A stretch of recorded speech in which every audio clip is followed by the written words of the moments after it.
del coloquio que se organiza en el Departamento de Teorías e Historias cada año.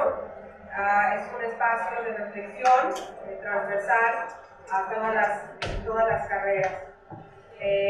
La maestría también está dentro del Departamento de Teorías e Historias, es un objetivo de empezar con esta conferencia sobre rehabilitar el patrimonio. Voy a repetir brevemente el currículum de la doctora, porque ya estamos en un poco de retraso.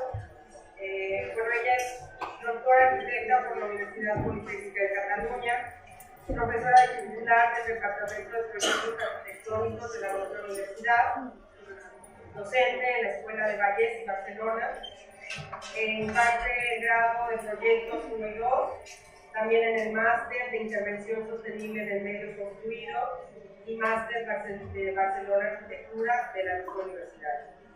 Es corresponsable con el catedrático Xavier Monteis del Grupo de Investigación Habitat, con quien inició el proyecto de realizar expuesto en la Galería de Nuevos Ministerios de Madrid, y actualmente desarrollan varios proyectos de investigación competitivos. Entre ellos destaca el Atlas del Aprovechamiento Arquitectónico en Barcelona, con 1.500 casos de estudio, financiado por el Ministerio de Energía, Industria y Competitividad de España. El proyecto La Cultura y el Espacio Público Urbano en Barcelona, financiado por Recercarta. Ha publicado diversos libros y artículos especializados, entre ellos destaca Renacimiento y Arquitectura Religiosa en Cataluña, y sobre sistemas formales en arte y arquitectura destaca la genealogía del crecimiento incentivo y arquitectura sin fin. También a la última publicación, Rehabilitar. Además de su trabajo docente, pues también su vertiente profesional es fundadora y socia de Metamorfosis Arquitectos, cuyas últimas obras han sido la reforma del Palacio Episcopal en Barcelona, la museografía de la colección de Carlos Fúnebre en el Cementerio de Barcelona. Y la conferencia que hoy nos va a hacer el favor de dictar, pues es una reflexión en torno a sus trabajos de patrimonio, de rehabilitar el patrimonio, en torno a todos estos trabajos que ha desarrollado, a los todas estas investigaciones y sus trabajos profesionales. Le agradecemos nuevamente su presencia hoy aquí en nuestra universidad. Muchas gracias.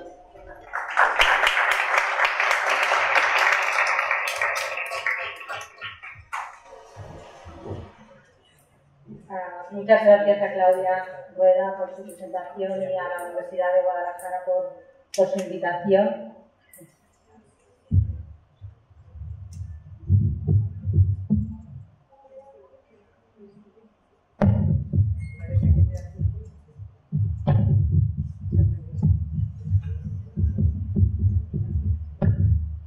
Bueno, ¿ahora se me oye? No.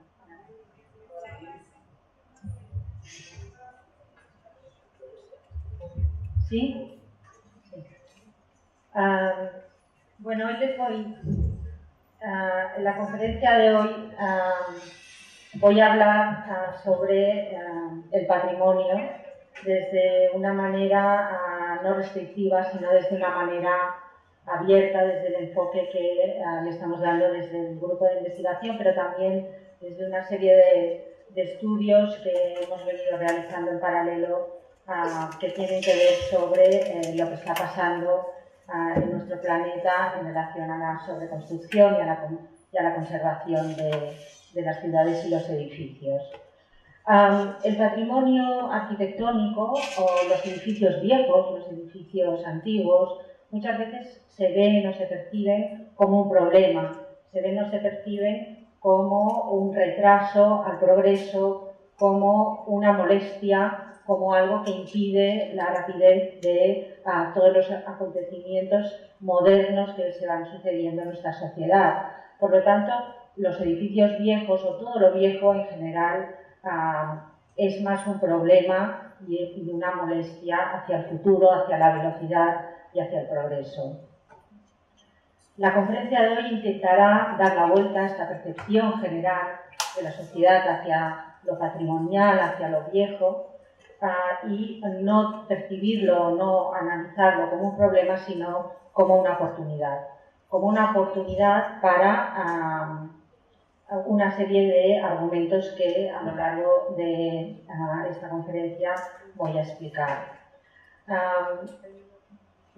Quiero empezar esta conferencia con esta imagen, que es una imagen para la esperanza, es una imagen positiva, es una imagen que nos está explicando que a pesar del estado en que se encuentra este edificio, que es un antiguo palacio en Palestina, un palacio fruto de la destrucción, de la guerra, de los conflictos, un palacio que, como pueden observar, está en un estado relativamente deplorable, con todos los yesos y las tracerías descascarillados, con todas las pinturas y los filtros que van separando los espacios maltrechos, pero en cambio es un palacio donde alguien ha puesto una mesa con un mantel, una mesa con unos candelabros, una mesa que está iluminada por un rayo de sol y una mesa que está a punto para que unas personas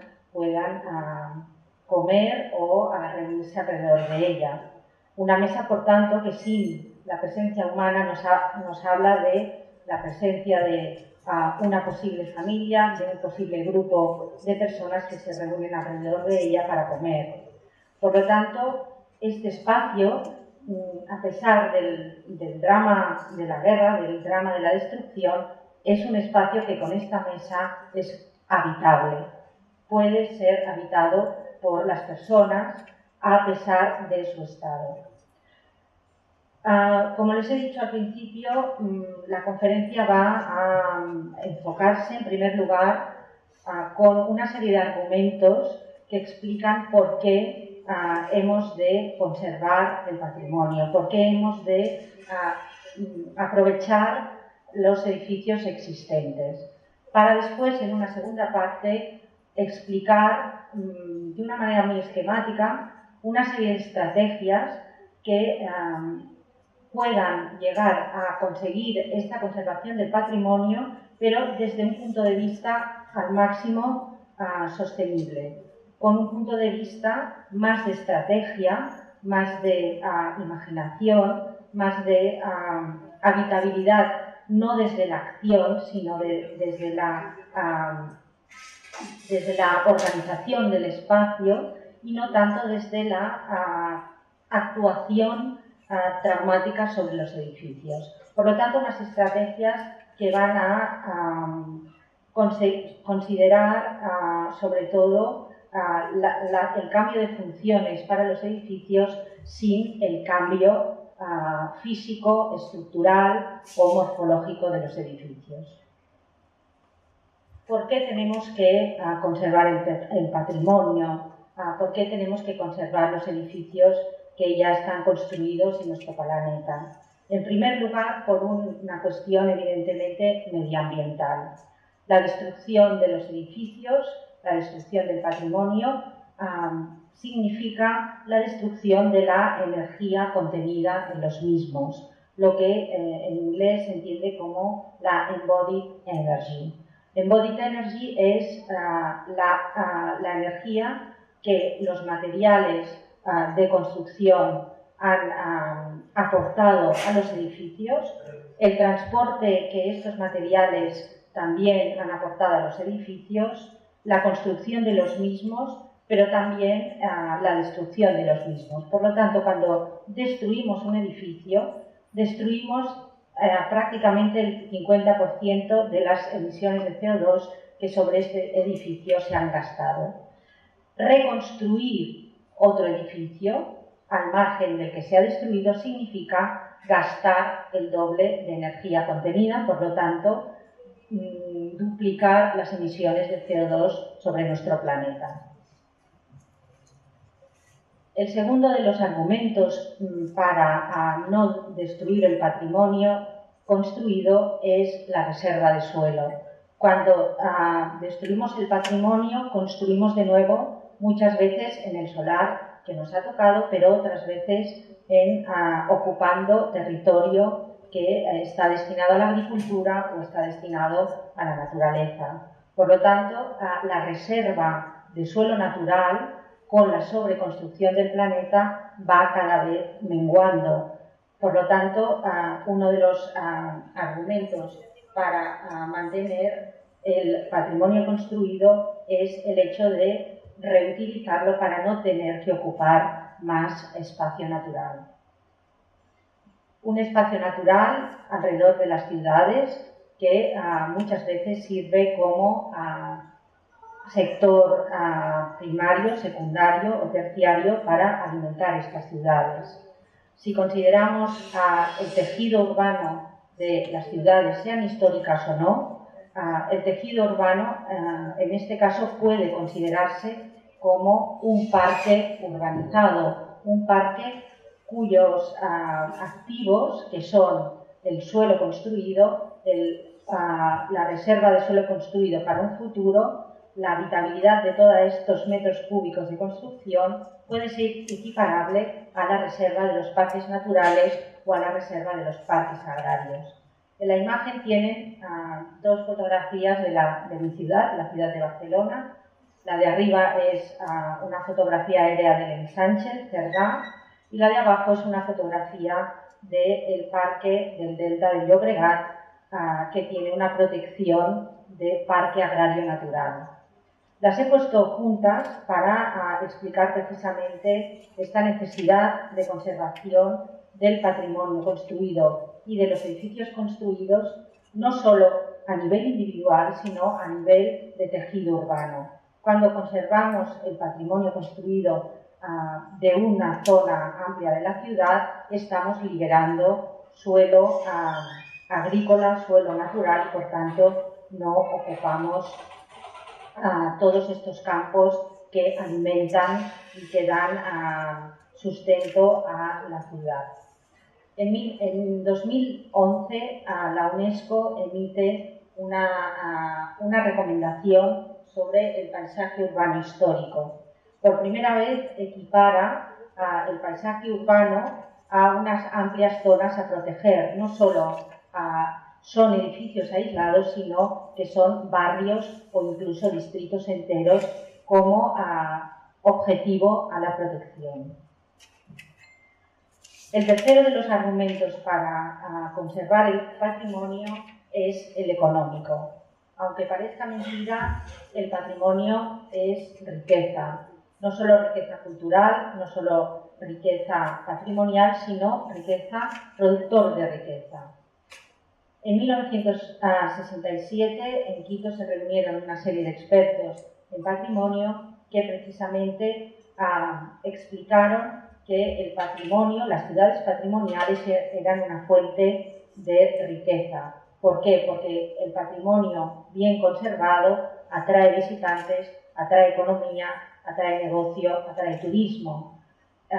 Y por lo tanto es una fuente de riqueza. Pero también es una fuente de riqueza porque la concentración del patrimonio protegido de alguna manera está enriqueciendo la dicotomía campo-ciudad, la dicotomía natural-artificial, la dicotomía parque natural, parque construido, y por lo tanto está reequilibrando económicamente el territorio.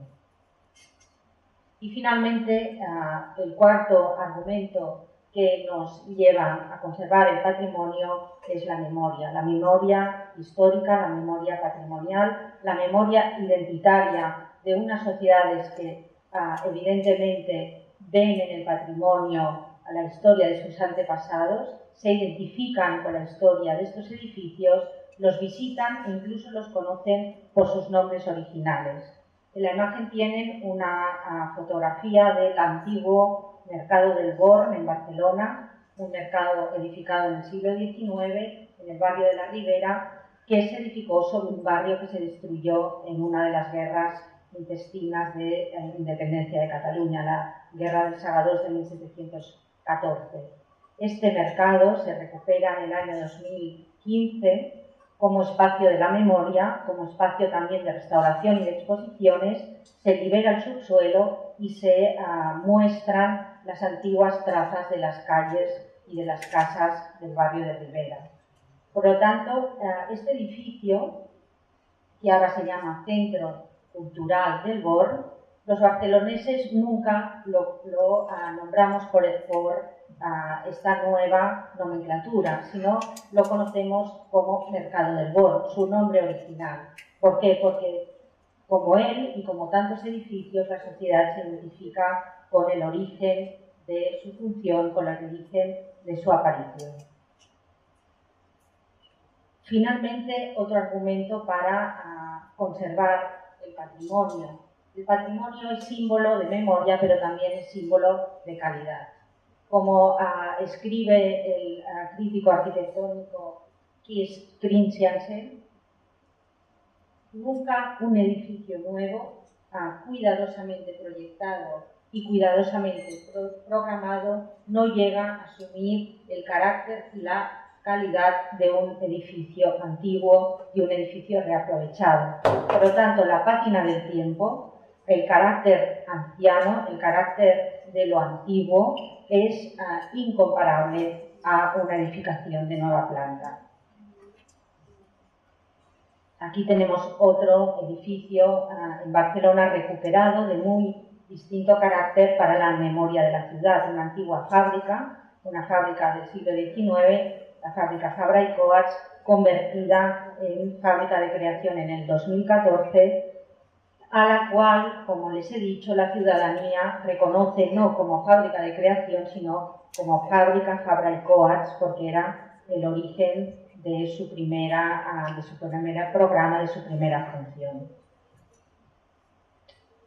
A partir de aquí, ¿cuáles son las estrategias que podemos aplicar en este patrimonio de muy distinta cualidad y de muy distinto carácter? Me voy a referir no solo al patrimonio histórico en el caso europeo del románico, del gótico, del renacimiento, del modernismo, del barroco, sino a cualquier tipo de edificio de cualquier época y de cualquier carácter que esté abandonado, infrautilizado o cuyas funciones ahora, en estos momentos, no tengan ningún sentido.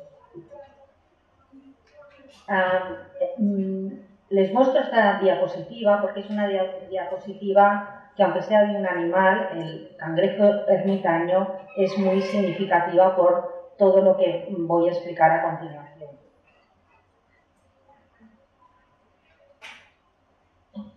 El cangrejo ermitaño, como sabrán, es un animalito que se coloca dentro de las cáscaras que encuentra en el fondo del mar, y cuando su cuerpo crece lo suficientemente como para no caber en esta cáscara, en vez de destruirla, sale de ella y busca otra cáscara más grande para ocuparla.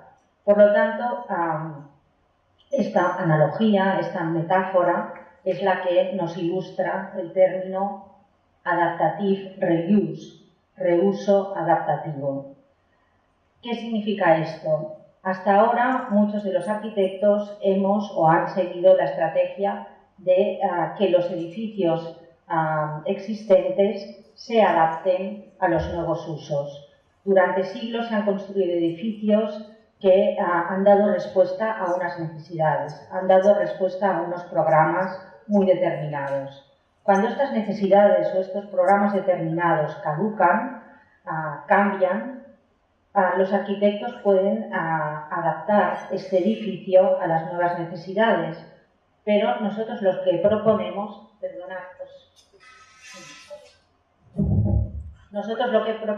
es al contrario, que los usos se adapten al edificio y no al revés. Por lo tanto, el adaptative reuse no es nada más que analizar muy bien las características morfológicas, constructivas, estructurales, espaciales, cualitativas de los edificios existentes y, en base a ello, adaptar o buscar los usos que mejor se adapten a ellos. Por lo tanto, se trata de operar a la inversa de cómo hemos estado operando ahora. En este sentido, uno de los certificados verdes de mayor calidad en estos momentos en el mundo, el LEED, el Leadership Energy Environmental Design, publica en el 2016 un apartado en el que se refiere a los barrios históricos como necesariamente conservables desde toda su global conjunto, pero se refiere a ellos como con el término Adaptative Reuse. Por primera vez, un organismo que se dedica a hacer auditorías sobre las certificaciones verdes de los barrios y de las ciudades inventa o aplica este término de adaptación de los programas a los edificios y no a la inversa. El Adaptative Reuse, este término inglés tan actual y moderno, no es nada, hace muchos años que se viene aplicando en muchos edificios. Les pongo unos cuantos ejemplos que existen en Barcelona, seguro que encontraremos muchos más en Guadalajara, en Ciudad de México, etc.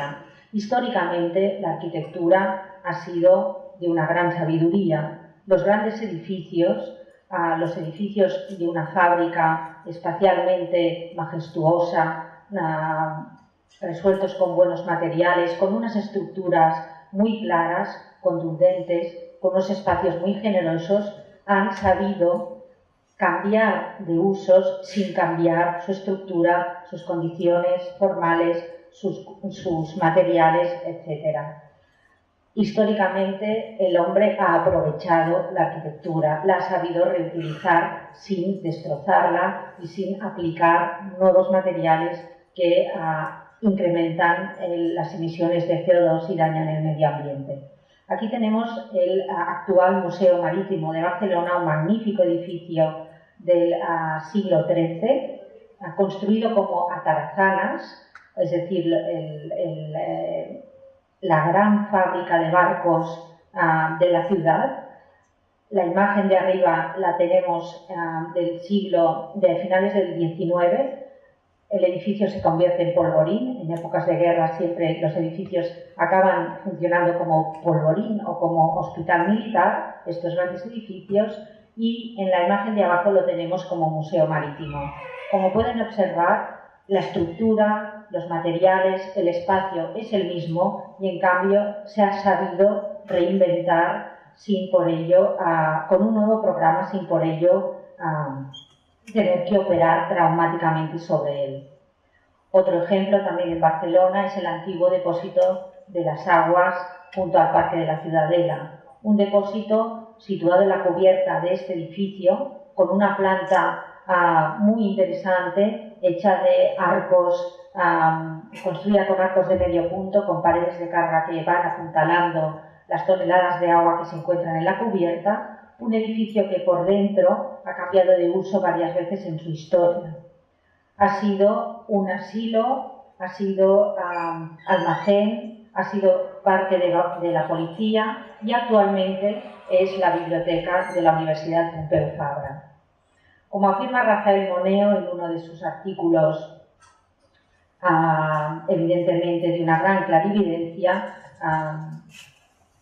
en el que habla sobre la mezquita de Córdoba, la vida de los edificios tiene una biografía larga cuando sus estructuras son claras, cuando su espacio es generoso, cuando sus materiales son nobles, cuando las condiciones que pone el arquitecto son lo suficientemente flexibles y abiertas como para que a lo largo del tiempo puedan soportar cambios incluso anexos, mancillaciones, sin por ello perder el carácter, sin por ello perder la compostura.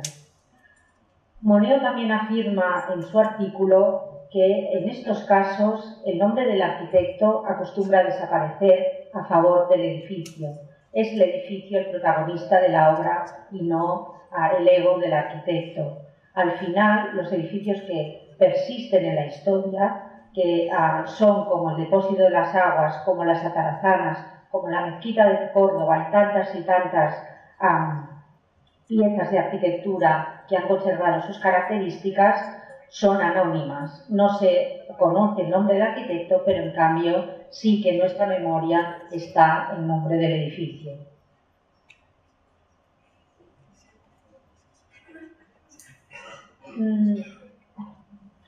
¿Cuáles serían las estrategias, por tanto, para conservar piezas de gran envergadura en nuestro patrimonio, pero también piezas, como les he dicho antes, más pequeñas o de carácter muy diverso?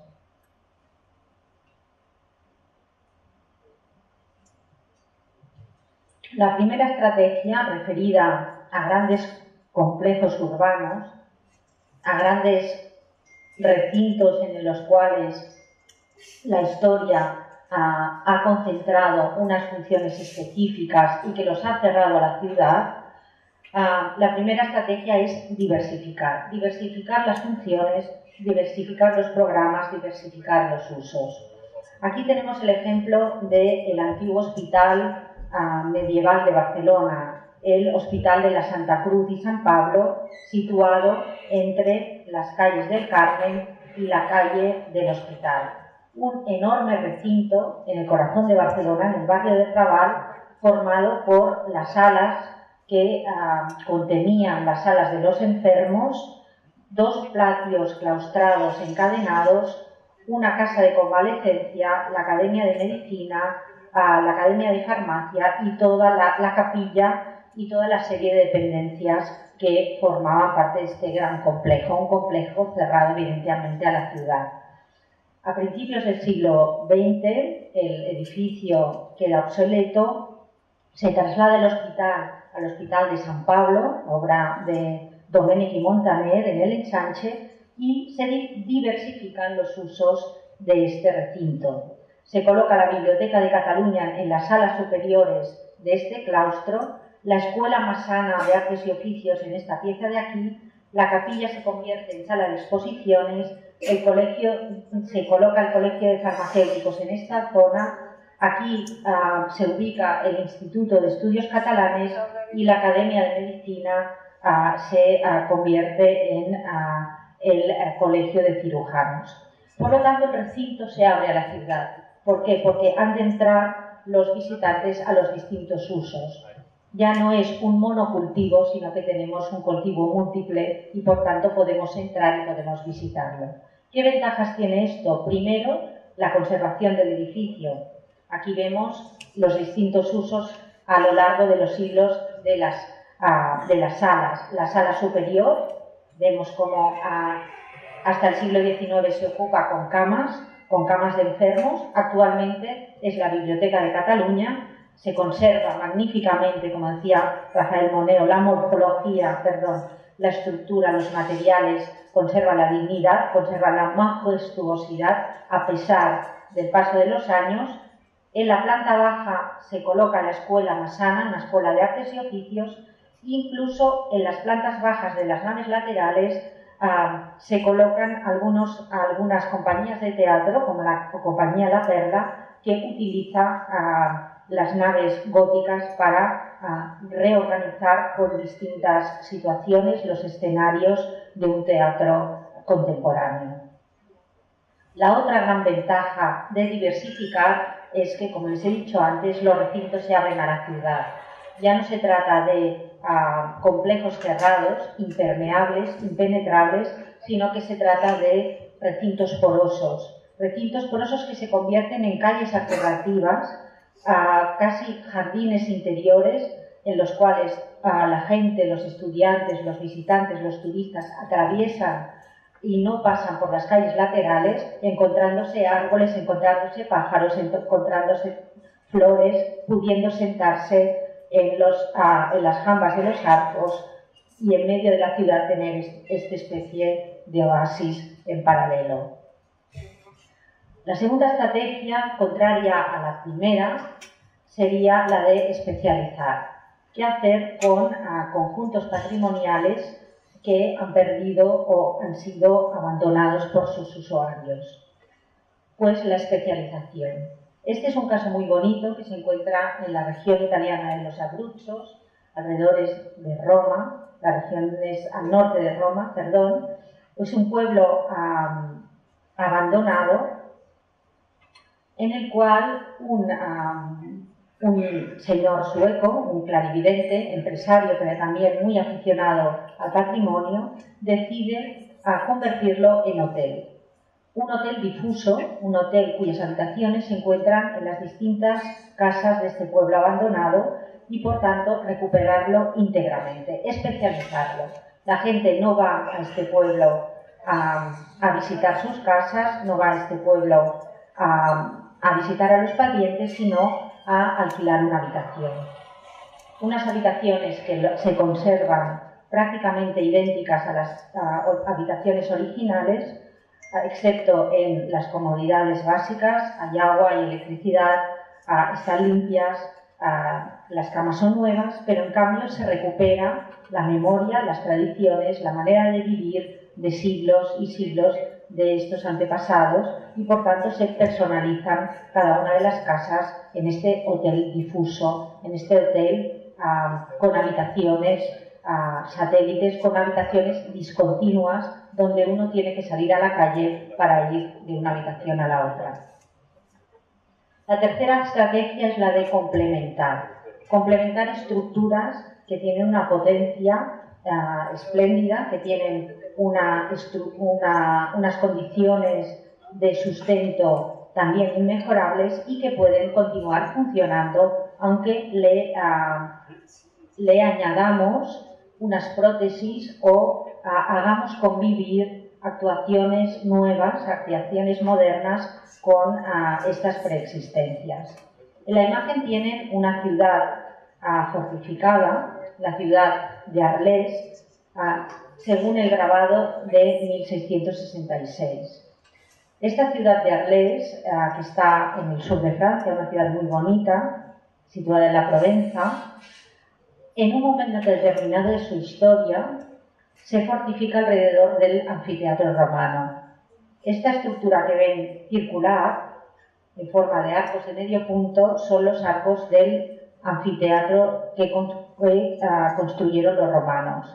La ciudad de la época medieval tiene una serie de ataques, están también los desembarcos de los piratas, y lo que hacen es construir en el interior del anfiteatro su ciudad y utilizan los arcos que evidentemente se han tapiado del anfiteatro como murallas. Por lo tanto, se complementa una estructura existente de piedra de gran calidad con una ciudad que se fortifica en su interior. La versión actual de esta estrategia son los gasómetros de Viena. Tenemos unos edificios obsoletos, unos depósitos de gas que ya no sirven, y lo que harán los arquitectos será utilizar esa estructura exterior, esa estructura de anfiteatro romano, de circo romano, para construir en el interior de manera complementaria, dándose la mano, como si de dos amigos se tratara, unas viviendas de alta calidad. Este es uno de los ejemplos construidos por Jean Nouvel, pero cada uno de los silos de estos depósitos cilíndricos tiene la autoría de un arquitecto distinto. La misma estrategia, pero hacia el exterior, es la que hacen el equipo MVRDV, el equipo de arquitectos holandés, en los silos de Copenhague. Aquí el problema es inverso. Tenemos una estructura de hormigón de gran envergadura y de gran resistencia, sobre la cual se apoyan en voladizo unas estructuras muy ligeras que contendrán unas viviendas y unos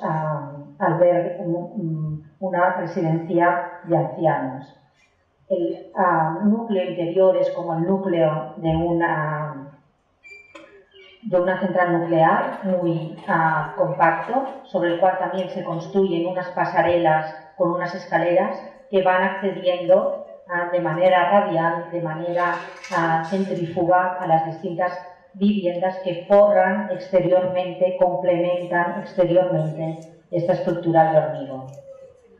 Otra manera de complementar una estructura existente es la estrategia que hacen servir estos arquitectos en el interior de la iglesia de los dominicos de Maastricht. una iglesia como tantas otras en los Países Bajos, que es desacralizada y que es conservada con toda su estructura, con toda su morfología, con todos sus frescos, con los mismos elementos del culto, pero sin embargo es complementada por esta construcción ligera que se apoya en una de las pilastras de la nave central para construir una librería, es decir, un negocio de venta de libros que se apoya de manera ligera, reversible, se puede desmontar cuando se quiera y recuperar el espacio, pero que dota de un complemento cultural a este equipamiento religioso que en un momento determinado queda obsoleto y sus funciones quedan anuladas. Otro ejemplo de complementariedad desde una escala mucho más pequeña es la operación que llevan a cabo Manuel Rocha y Aires Mateos en una casa en la Seitao, al sur de Portugal. Lo que van a hacer estos arquitectos es conservar la estructura exterior de este almacén, de grano, y convertirlo en una vivienda. Por lo tanto, van a complementar interiormente una estructura muy bonita con unas cerchas de madera, construyendo en el interior unas cajas en voladito, unas cajas ligeras que en un momento determinado se pueden desmontar para recuperar la estructura, como ven, de cercha interior y para recuperar el espacio a doble altura de esta construcción a dos aguas. Unas habitaciones que, como si fueran habitaciones independientes, satélites, se accede a través de ellas por estas escaleras laterales y que flotan en el espacio, dejando libre toda la planta baja para diversos acontecimientos o diversas funciones. Otra de las estrategias para conservar el patrimonio sin mancillarlo, sin anularlo o sin destruirlo, es la de equiparlo. Rainer Banham decía en uno de sus artículos que si dotamos de un motor fuera borda a una caja de vino, esta caja de vino se convierte en una lancha motora. Por lo tanto, con esta filosofía, si dotamos de un motor fuera borda de una caja de ascensores, en el caso de Reina Sofía de Madrid, de unas escaleras, de unas instalaciones, a un objeto que ya existe, este objeto que ya existe, como la caja de vino, como la mesa, como cualquier objeto, sin perder sus atributos, se convierte en una lancha motora. Por lo tanto, solo hace falta equiparlo con esta infraestructura necesaria. Esta es la fachada que da la plaza del Museo Reina Sofía de Madrid, un antiguo equipamiento de miles de metros cuadrados, al cual simplemente la primera operación que hizo Jean Nouvel, antes de hacer la otra operación que sí que operó o sí que fue mucho más agresiva respecto a la preexistencia, fue colocar estas dos cajas de ascensores. Unas cajas de ascensores a las cuales se accede directamente desde la plaza, directamente desde el espacio público, y que te suben en un momento a las plantas superiores, donde uno puede visitar el cuadro del Guernica o las exposiciones temporales del momento. La misma estrategia hacen servir el equipo de arquitectos inglés Bushow y Wedley en los 50 apartamentos en Londres, en la zona de los muelles inglesa, recuperando unos antiguos almacenes. Lo que van a hacer precisamente estos dos arquitectos es dejar intactos los almacenes y construir en el patio interior de acceso unas pasarelas primero y unos ascensores, es decir, unos motores fuera borda que convertirán de una manera muy simple, muy ligera, unos antiguos almacenes que, como ven, estaban abandonados en este estado, en unas viviendas, en este caso, como se trata de una ciudad como Londres, de alto standing y un cierto lujo.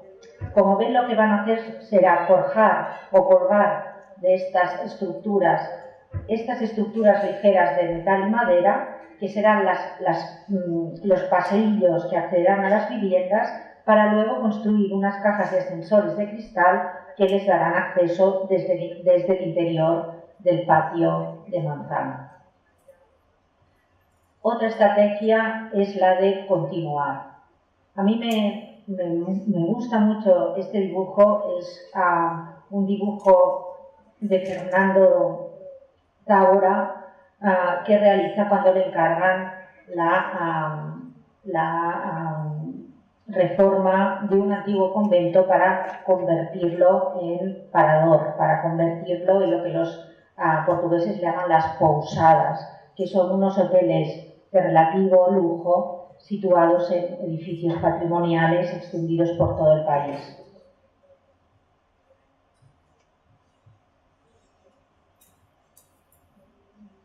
Lo que va a hacer Fernando Tábora con este encargo es, primero, averiguar la procedencia de todas las partes de este convento, y va a hacer estos dibujos tan deliciosos en los cuales se identifica una construcción que se va ampliando, que se va continuando a lo largo de los siglos, desde el siglo XVI hasta su propia intervención en 1985. En un escrito también muy bonito, lo que dice Fernando Tábora en este escrito y con este dibujo es que nosotros, como arquitectos, no somos más que el eslabón de una cadena histórica que sobre una preexistencia va actuando siglo tras siglo. Por lo tanto, venimos somos herederos del legado de nuestros antepasados, unos antepasados que ya actuaron en el siglo XVI, en el siglo XVIII, en 1972, él actúa en 1985, pero alguien continuará actuando sobre este edificio en un futuro. Por lo tanto, hemos de ser más humildes, hemos de enterrar nuestro ego y hemos de pensar que las actuaciones que tenemos como arquitectos, alguien va a transformarlas algún día o las va a continuar. Este es el resultado final de la intervención en el convento de Santa María de Guimaraes. Como ven, el convento se mantiene intacto y la operación que va a realizar Fernando Tábora es esta L de aquí, esta casi a la L camuflada con el paisaje, que quiere pasar desapercibida, pero que de alguna manera está reproduciendo casi como un fractal las operaciones en L que le han ido antecediendo a los años anteriores.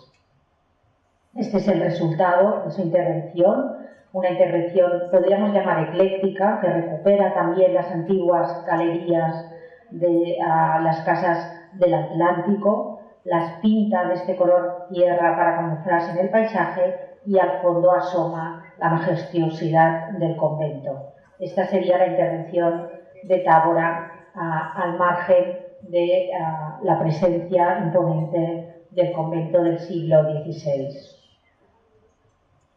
Estas serían las habitaciones que van descendiendo hacia el paisaje y que en alzado son esta pieza de aquí tan discreta pero a la vez tan necesaria. Otra de las estrategias es la de revalorizar un patrimonio o unas preexistencias que a primera vista no tienen ningún valor. Este ejemplo me gusta mucho porque es uno de los últimos proyectos de la pareja de arquitectos ingleses, Alison y Peter Smithson, que trabajan para un fabricante alemán de muebles muy importante, uno de los que fabrican las sillas de diseño para media Europa, y que les encarga la ampliación de una casita que se llama la Hexe House, la casa de la bruja, que no deja de ser significativo por su aspecto del cuento de la bruja de Hansel y Gretel en medio de la selva negra. Lo que harán los Smithson será partir de estas preexistencias, de estas piedras, como ven, colocadas como zócalo, y una casa resuelta con una cubierta a dos aguas y con una construcción en hastial, con esas estructuras bávaras de maderas, con un relleno de piedras que al final se acaban revocando, va a partir de esta casa y van a ir poco a poco, como Fernando Tábora y la historia del convento de Guimaraes, añadiendo a través del tiempo distintas prótesis, distintos complementos, distintos volúmenes que van satisfaciendo las necesidades del propietario. En los planos queda reflejado este proceso que tanto les gustaba a los Smithson del tiempo lento, de las cosas cocidas a poca velocidad, de ir despacio, de no querer correr, de ir añadiendo las cosas a medida que la familia lo necesita. Aquí tenemos la casa de partida.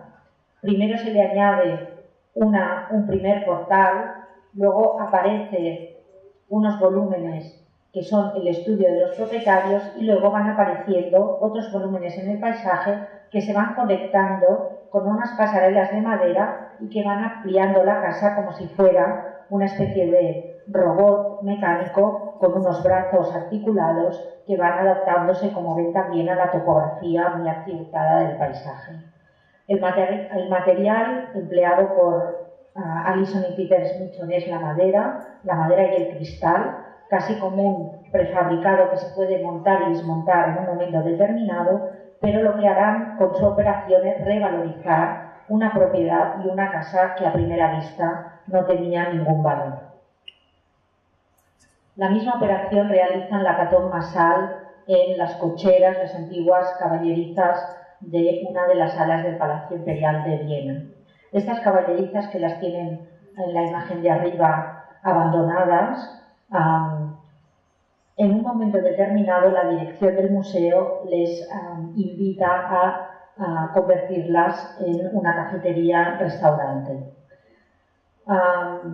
Contra todo pronóstico, la Catón Massal sorprende siempre con su estrategia y en vez de convertir o de destruir o de realizar una intervención agresiva llena de diseño, de cristal, de acero inoxidable y de materiales modernos, lo que hacen es recuperar la estructura de vuelta de cañón con lunetas original, buscar un motivo gráfico que tenga relación con la cultura vienesa. Saben que Viena es una ciudad que está a caballo entre la cultura otomana y Europa, por lo tanto es una ciudad con una gran riqueza de influencias tanto de Oriente como de Occidente. Van a recuperar unos motivos arábigos de las cerámicas otomanas y van a reproducirlos recubriendo las vueltas de estas caballerizas.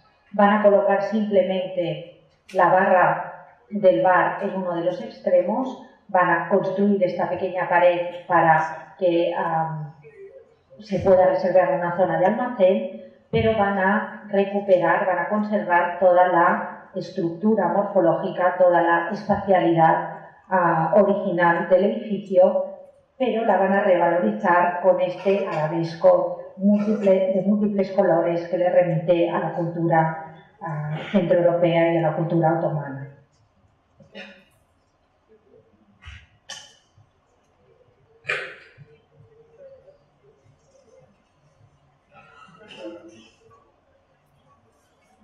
Una operación muy parecida a la que hacen en los años 50 el equipo italiano de BPR.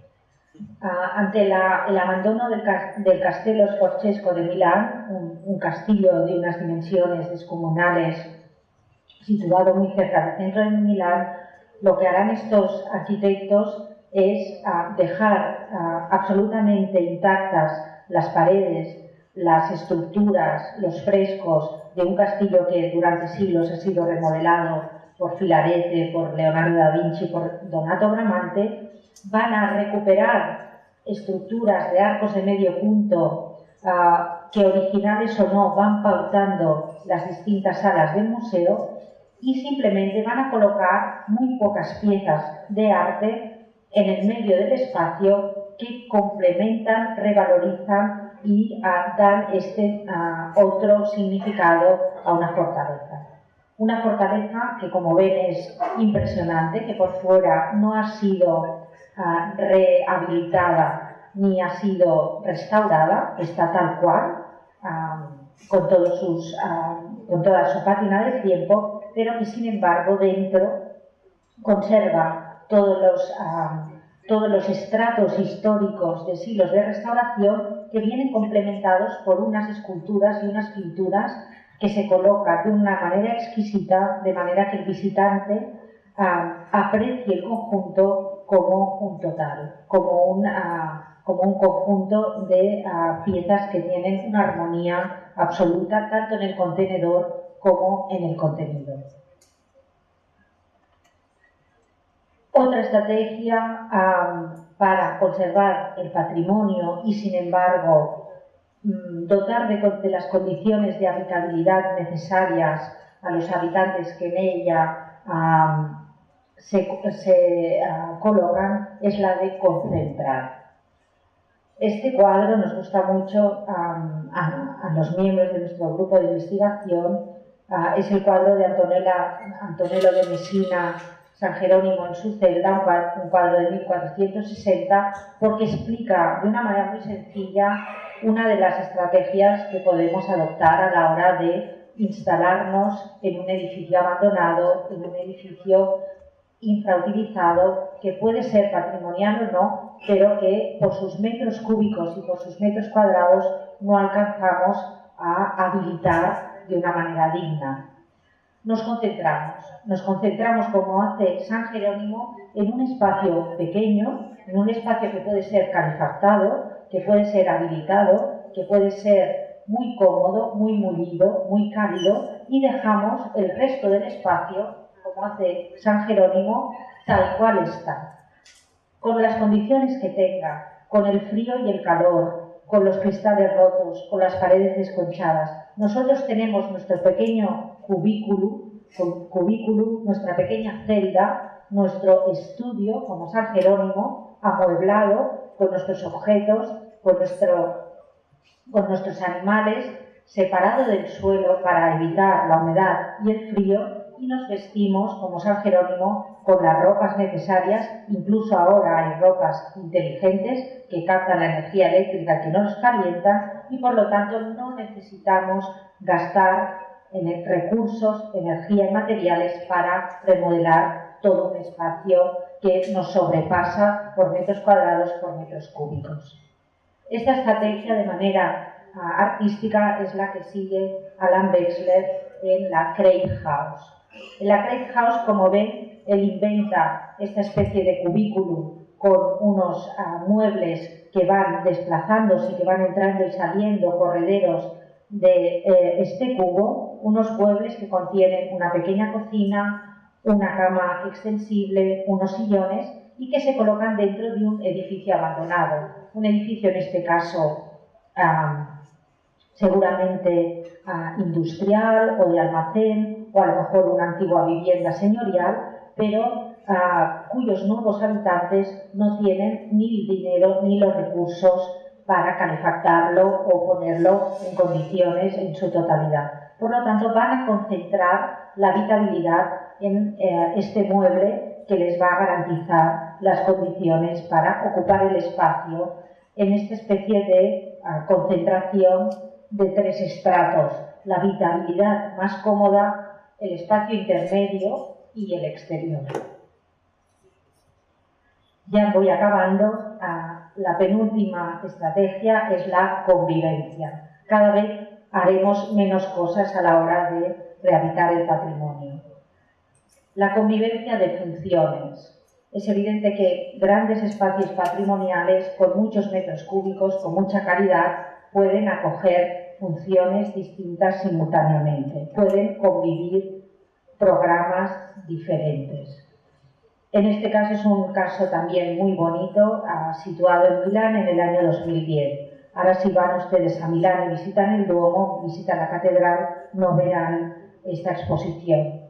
En 2010 se cumplió el 5º centenario de la canonización del patrono de Milán, San Carlo Borromeo, Y la ciudad, lejos de montar en una sala de exposiciones una antológica sobre la vida del santo, lejos de construir un edificio de nueva planta fuera de la ciudad, lo que hacen es utilizar el interior de la catedral para colgar unas estructuras muy bonitas, unas estructuras triangulares muy ligeras, sobre las cuales se aprovecha con una doble función y se cuelgan los tapices que ilustran las etapas de la vida del santo, y de ellos se cuelgan también los cuadros que también explican o explicitan los episodios que San Carlo Borromeo vive a lo largo del transcurso de toda su vida. La catedral, por tanto, la catedral de Milán convive el espacio del culto con un museo, con una exposición antológica sobre la vida de este personaje. El mismo año, en la misma catedral, se decide hacer una serie de actos y conciertos en un espacio muy difícil pero privilegiado, que es las cubiertas. Las cubiertas del Duomo, a las cuales se accede a través de unas escaleras situadas en unos pináculos muy cerca del ábside, se colocan una serie de plataformas desmontables y se aprovecha toda esta superficie, equivalente evidentemente a la planta de la iglesia, para celebrar una serie de conciertos, para hacer obras de teatro, es decir, para convertir este lugar privilegiado, enmarcado por unos pináculos que lo separan del resto de la ciudad, convertirlo en una sala al aire libre, en una sala de conciertos al aire libre. Hay, por tanto, esta convivencia de usos. Como hay también una convivencia de usos en la recuperación del patio interior del Centro de Cultura Contemporánea de Barcelona, el CCCB, antigua Casa de la Caridad, un patio llamado Patio de las Mujeres, porque era donde se podían reunir las mujeres. La Casa de la Caridad era el hospicio donde iban a parar todos los niños expósitos, pero también todos los miserables de la ciudad, que en el año 1992 se recuperó como Centro de Cultura Contemporánea. Pues bien, en uno de los patios, en verano, se monta un cine al aire libre, y el espacio de paso, de entrada al museo y de paso también de comunicación entre dos calles o dos grandes ámbitos de la ciudad, convive con una gran platea al aire libre para ver películas, sobre todo cuando se hace de noche.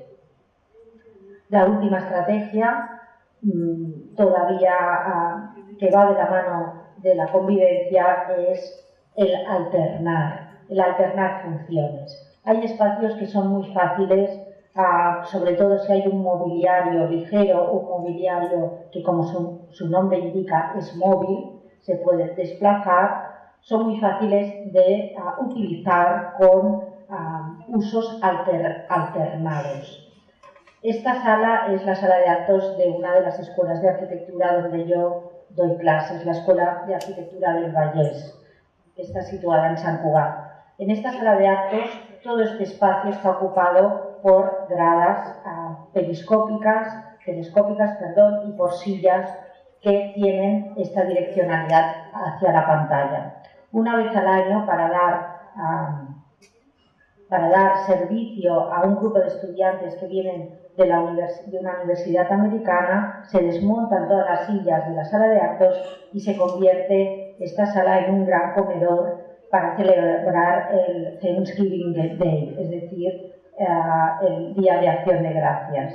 Sobre la pantalla se proyectan partidos, si no me equivoco, de fútbol americano, se sirve un pavo evidentemente enorme, y todos los estudiantes y profesores americanos celebran su día en la sala de actos de la escuela. Empezamos con una mesa puesta en un palacio destrozado y acabamos también con una comida. La alternancia de usos llega también a Barcelona cada año en la comida de Navidad que se celebra en la iglesia de los Santos Justo y Pastor, un templo gótico del siglo XIV situado en el centro de Barcelona, que una vez al año la comunidad de San Egidio convierte en comedor para todas aquellas familias, para todas aquellas personas que en Barcelona no tienen donde celebrar la Navidad. Se desmontan todos los bancos, se desmontan todas las velas, todos los ornamentos litúrgicos y se convierte la nave única de esta iglesia en un gran comedor, un comedor de lujo, un comedor con mesas bien puestas, con manteles rojos, con platos dorados, con velas, con regalos, con una comida exquisita, y una serie de voluntarios sirven la comida de Navidad a todas estas personas. La alternancia, por tanto, de usos es una de las estrategias más fáciles, más sostenibles, más bonitas y más eficientes de cara al medio ambiente que podemos tener. Bien, muchas gracias por su atención.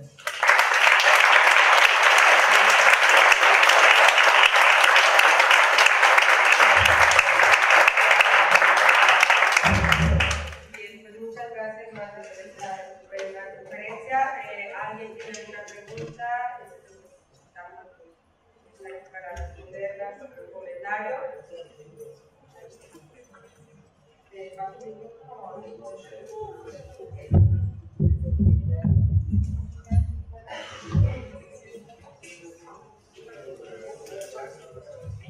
Pues muchas gracias, Maga, y muchas felicidades. Yo creo que es una charla muy oportuna, ¿no?, para los tiempos que estamos viviendo, que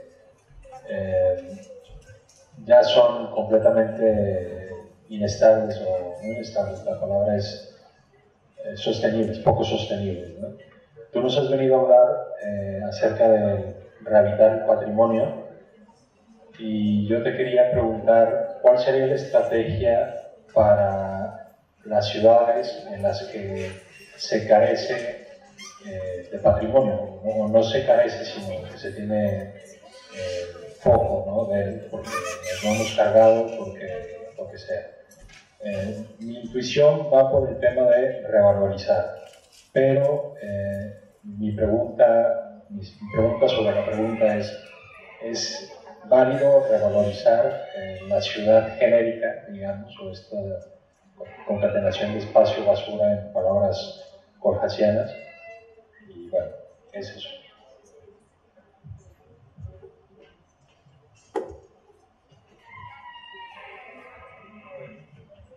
Pues sí, yo creo que el futuro, aunque no sea patrimonio histórico, no sea patrimonio valorado, patrimonio protegido, está en la línea de la primera parte de mi conferencia, es decir, de tener la capacidad de ver que mediante la destrucción de lo construido, sea atractivo o patrimonial o no, perdemos como planeta, porque el hecho de la destrucción comporta también un gasto energético. Todos estos residuos constructivos, ahora ya hay mecanismos para reciclarlos, pero también comportan energía añadida, y todo lo que derribamos, si la población no disminuye, que no es el caso porque el planeta tiene unas expectativas de aumento de población espectaculares, lo tendremos que volver a construir. Por lo tanto, bueno, yo tengo uno de mis últimos artículos del año pasado que proponíamos en la línea de lo que dictamina la UNESCO en el 2011 y del Adaptive Reuse, una protección más que singular, una protección plural de zonas de las ciudades, sean de valor o no, como reserva de suelo, con un futuro habitable, tengan o no calidad patrimonial, por un efecto de preservar el suelo agrícola y el suelo natural y concentrar la capacidad de construcción en las ciudades, porque dentro de las ciudades los servicios están más próximos, no tenemos que desplazarnos en coche a estas urbanizaciones periféricas, podemos ir andando y tenemos también todo el factor de convivencia y sociabilidad que no tenemos fuera de las ciudades. Esto es arriesgado, pero ya hay ciudades que lo han hecho. No sé si conocen el caso de Tampere, en Finlandia. En Tampere hay una zona de antiguas fábricas que aparentemente no tienen ningún valor, fábricas del 19 con unos saltos de agua que las dotaban de energía, y la ciudad decidió proteger todo el patrimonio industrial de la ciudad, que era hecho de obra vista, con grandes ventanales, pero sin ninguna cualidad histórica determinada. Tú ahora vas a Tampere y te emocionas, porque es precioso. O sea, la historia está allí y no es el valor de una pieza que tiene un nombre y apellidos, como puede ser pues, Barragán o Gaudí, sino esa arquitectura anónima que se ha recuperado y que dota, además, a toda esta ciudad de un carácter muy específico. Claro, esto concierne también a decisiones políticas, a decisiones de normativa, a decisiones que van más allá de la actuación del arquitecto, pero cada vez la sociedad está más concienciada de esta necesidad. Yo creo que hay ayuntamientos que ya están restringiendo muchísimo las licencias por estos motivos, y da igual que sea patrimonial o no, que tenga valor o no, es la reserva de suelo construido lo que ahora se hace imprescindible.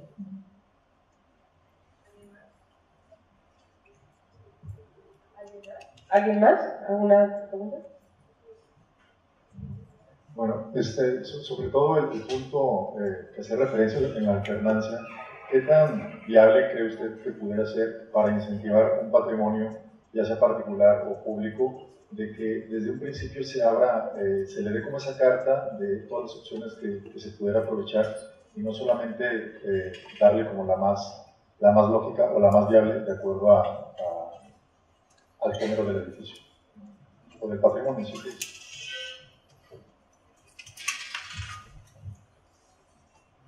Bueno, un poco en la línea de lo que preguntaba su compañero, depende de la propiedad, ¿no?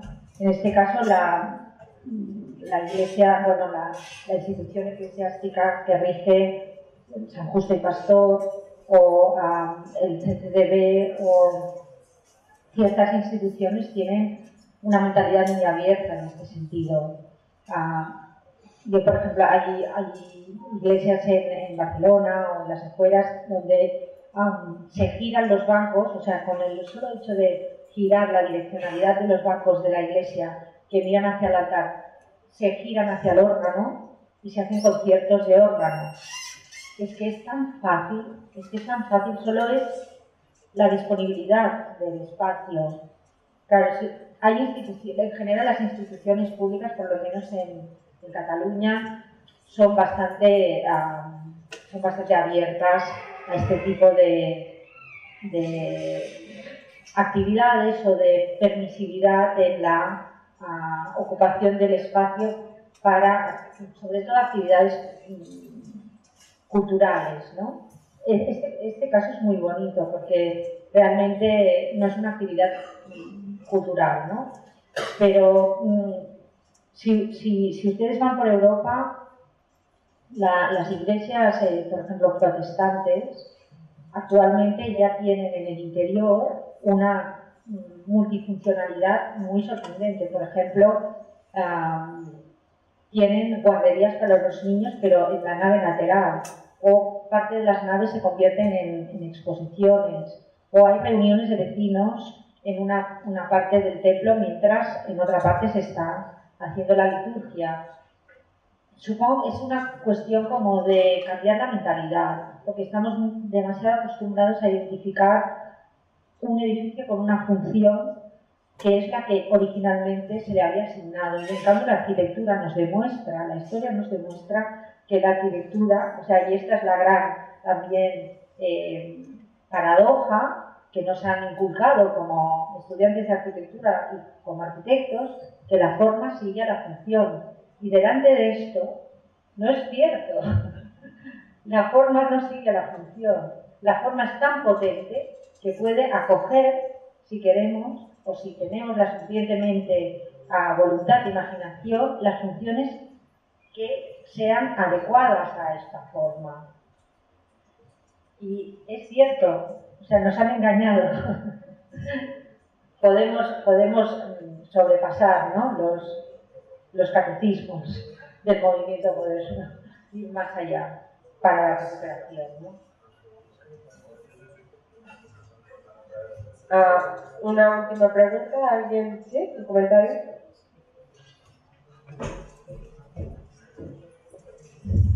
¿Qué tal? Bueno, siguiendo la línea, me interesaría que se abordara un poco lo del carácter arquitectónico. ¿Significa esta perspectiva un tanto la muerte del carácter arquitectónico en el sentido de la alternancia, de la multifuncionalidad de los espacios que tuvieron esa vocación en su origen, ante esta nueva perspectiva de rehabilitar, de reutilizar estos espacios? ¿Se transforma el concepto del carácter o se debilita o muere? ¿Cómo se aborda desde esta perspectiva del carácter?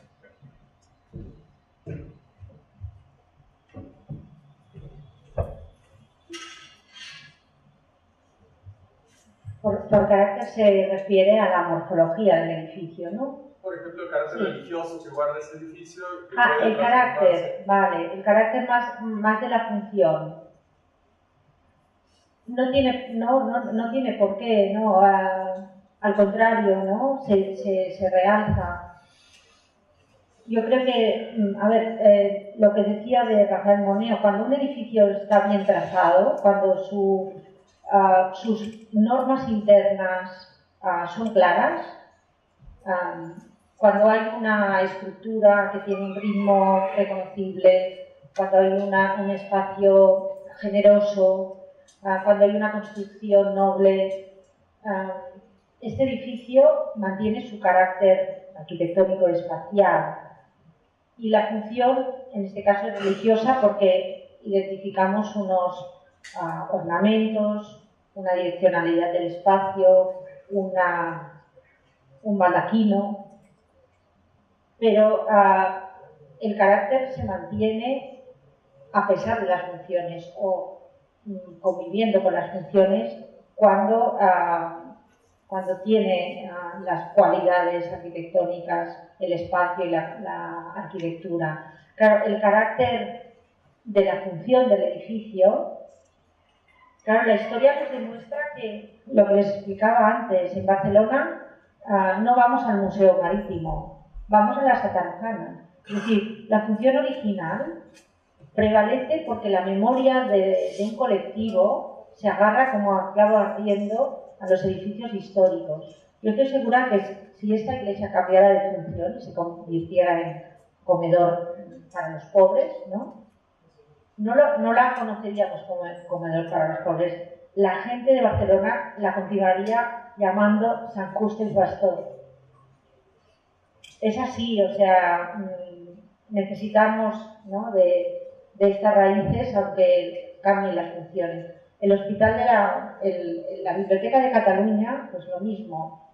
Quedamos en el Hospital de la Santa Cruz, no quedamos en la Biblioteca de Cataluña. Es curioso, ¿no?, como siempre rememoramos el carácter, ¿no?, original del edificio y no nos referimos al cambio de uso o al nuevo carácter, según su pregunta.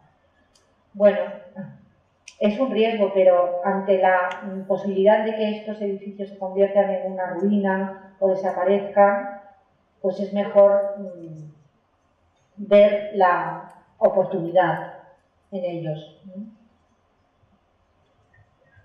Bien, voy a pasarte al siguiente. Yo le quería preguntar, bueno, más bien hacer el comentario. Aquí en México, específicamente en la Meca, de donde yo soy, pasa lo contrario. La gente tiende a darle el nombre del nuevo uso.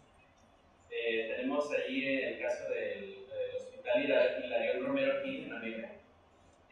Alguna gente le dice hospital, ex-hospital, como también se estableció ahí el cuartel general, le dicen el CABI, o sea, el Centro de Adiestramiento Básico, y tiene muchos nombres de acuerdo a la época en la que la persona lo conoció y no necesariamente un uso en particular.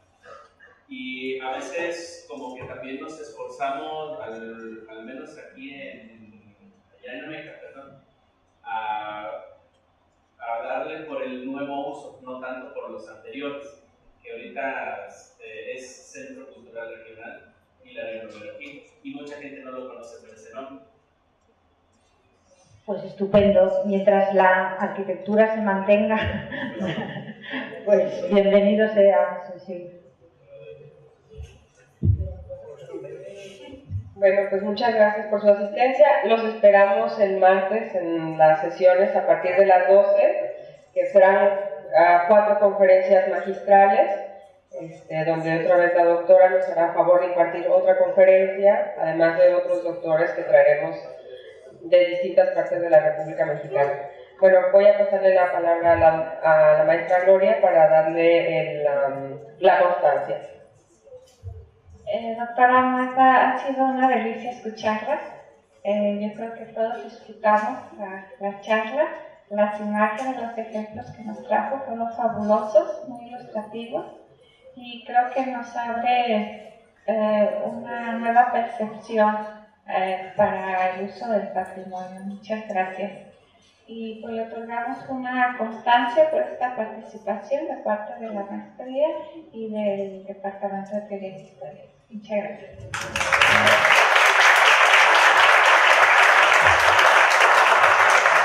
Muchas gracias. Nos esperamos el próximo martes a las 10.